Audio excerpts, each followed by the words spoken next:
Hey everyone, Steve from Backcountry Gallery here, and this time around we're going to review this new Wimberley head designed just for monopods. The head itself is called the MH100 MonoGimbal head, and I've been using it at my local parks for the last 3 or 4 weeks or so, and it's worked out really well. In fact, it addresses one of my primary complaints with normal monopod heads. Let me explain. Last year, I posted a video about using a gimbal head on a monopod. The reason I do this is simple. I don't like the way a normal monopod head allows the lens to flop around if the knob isn't tightened. You have to constantly tighten and retighten the locking knob anytime you want to take your hand away from the lens and camera. This not only slows you down a little bit, but the fact that the rig is also unbalanced means you need to apply constant pressure to the lens to help hold its position whenever the camera lens isn't perfectly level. Anytime you have to apply force like that, you introduce an element of instability into the system. It's always better when things are balanced. To that end, I started using a gimbal head on a monopod. This allowed me to perfectly balance my lens so I could let go and not have it flop around. Plus, I didn't need to apply any additional pressure to the lens when pointing it up or down to keep the lens in position. Now, the downside, of course, is that the rig is huge, taking away the light and compact aspect we enjoy when using a monopod. And that's where this new Wimberley MonoGimbal head comes in. It allows you to balance the lens the way a normal gimbal can without all the size and bulk. So let's go ahead and take a closer look. Construction and design. The unit itself is very simple, just a rotating side-mounted head that allows you to point the lens up or down. Everything seems incredibly sturdy, and you can tell it's really built to last. The large locking knob is also nice and grippy and seems more than adequate even for larger lenses like my 600 f4.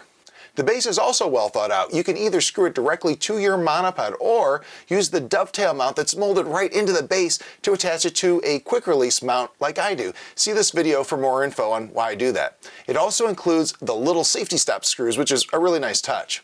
The quick release screw clamp uses any standard Arca-Swiss mount. Of course, this means you'll need to have a lens with an Arca-Swiss style dovetail foot or at least a quick release plate with an Arca-Swiss dovetail. My recommendation though is to spring for a replacement foot with the built-in dovetail. In my experience, quick release plates used with side mount systems kind of have a way of working themselves loose. My only minor criticism of the quick release is that I would also like to see a lever style lock option. However, I'm sure the screw type release is done for wider compatibility since not all Arca-Swiss plates and mounts are as identical as they should be, believe it or not. By the way, Wimberley recommends that you use this with a good quality monopod, and it worked wonderfully with my Gitsu 4 series. Mounting and setup. Mounting is really straightforward, but it needs to be done with caution. For lighter lenses, I just hold everything upright, but for larger gear, it's not the worst idea to lay the rig down and attach the lens. And of course, make 1000% sure you're properly attached to the quick release mount. Also, I like to have the lens on the left side so I can kind of place my hand on it. However, depending on where your lens foot is, that can sometimes interfere with the grip, so you may need to flip things around and use it with the lens on the right. I've found that it works well either way. Setup is simple, and this head is actually way easier to balance than a normal gimbal head. Just mount the lens so it's secure in the release, but with just enough play that you can kind of slide it back and forth a little. You'd have to be very careful during this step though. If you misjudge the tightness here, your camera lens could end up on the ground. So once you have it in there, slide the lens foot in the release until the rig is balanced and doesn't want to flop forward or back. And once you have it set, fully tighten that quick release knob. In fact, it's not a bad idea once you have it set to put a little mark or a piece of tape on your lens foot that you can line up with the index mark for the next time. Also, if your lens foot has those little safety pins, it's a good idea to install them, and honestly, that goes for any quick release system. Once set, you can point the lens up or down, and this is the best part, it will hold position without any need to use the locking knob. Really easy and balances just like a full gimbal head. Next, let's head out and see how this works in the real world. Okay, so I thought for the real world in the field explanation, we'd go to the real world in the field here. So as you can see, I have my camera and lens. This is a D5 with a 180 to 400, so it's a very heavy combination, and I wanted to do that so you can see that it's very adequate for even heavier lenses and gear.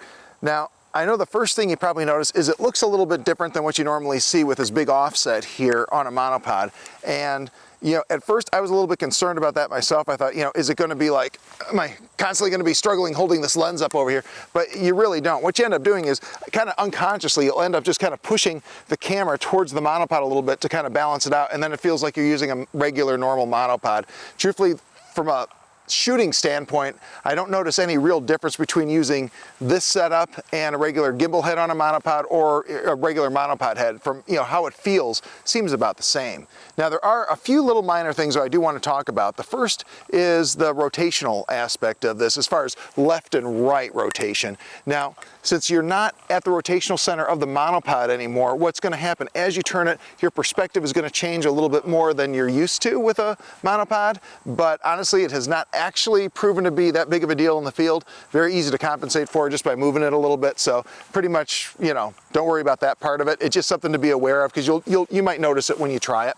The other part of this is the camera rotation itself. Now the quality of that rotation is going to be completely dependent on the quality of your mount, since this is a side mount system and it relies on that mount to turn. Now most of the lenses that we've tested, in fact I'll put a slide up in the video here so you can see what we've tested, have been absolutely fine. All these lenses are really, really good, and they feel pretty much the same when they're on the side mount as they do when they're like in a gimbal mount. The only exception to that rule is my 600 f4, but to be fair, that lens has probably close to 200,000 photos on it, so the collar might be a little bit worn, but I do feel some tightness when it's in the side mount versus when it's on a regular gimbal. Is it enough to make me not use this? Absolutely not. The size, weight, and flexibility of this is, you know, an easy trade-off for that little extra bit of tightness there, so not a big deal at all. So, but anyhow, let's take a look at actually, you know, as far as using this and how I use it. What I tend to do with this is I use it exactly like my regular monopod. I'm going to raise this up just a little bit higher. And the way I use a monopod is I have the front leg there and I kind of step back a little bit so that this is on a slight angle. I don't want this like, you know, at an extreme angle, but just a slight angle. And then I'm going to let the weight of the camera and the lens kind of rest right on my forehead here. And the reason for that is I'm going to use my head and neck to help stabilize it from that direction, and then this leg is going to help stabilize it over here. I find that if I use that technique, it works really well, and that's how I've been doing monopod stabilization forever. In this particular case, it's worked really well. I've been able to get really nice, slow shutter speeds. I have nice, sharp photos at 60th of a second. And honestly, for wildlife, I'm probably not really interested in getting too much slower than that. And in fact, I'm going to do a voiceover right here. I'll insert it in the video here and just show you an example. Okay, so here is a quick sample shot, and that's all I was doing when I photographed this. This obviously isn't artwork or anything like that, but just wanted to show you here. You can see that it was shot at 1/60th of a second at f4 with my D850, and if I zoom in to 1:1, you can see it's got very, very nice sharpness there at 60th of a second. Even at 2:1, it looks really nice here, so you can definitely get nice sharp images with this setup. Okay, next I want to talk about actually carrying this, because that was a pleasant surprise. One of the things that I discovered early on with this, even with heavy lenses, is it's much nicer to carry than a regular monopod or even a tripod through the woods. And the reason for that, I think, is because of this offset, because you can kind of sling this thing over your shoulder, and part of the weight is on your back from the lens and the camera, so your back is supporting a little bit of the weight from the camera and lens, and the rest of it's over here.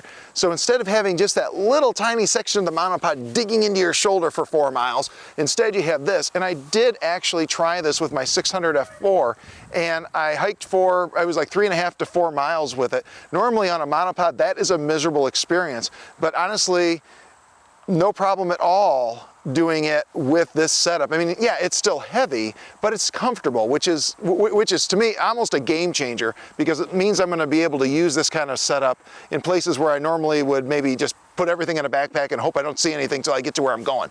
So really, really a nice benefit there. Overall, I have to say I am really enjoying this, and I do recommend it. They're about 180 bucks, so they're not super cheap, but honestly, they're not as expensive as some of the competition, and the competition doesn't give you this nice balanced side mount. So I highly recommend this. If you're a monopod shooter, this is definitely something you should look into. All right, that about does it. Remember to like, subscribe, and hit that notification bell. Head over to my site and check out those ebooks that I'm always talking about. Hundreds of pages of great information. While you're over at this website. Make sure you sign up for that free email newsletter so you never miss an article or a video. Thanks so much for watching. Have a great day.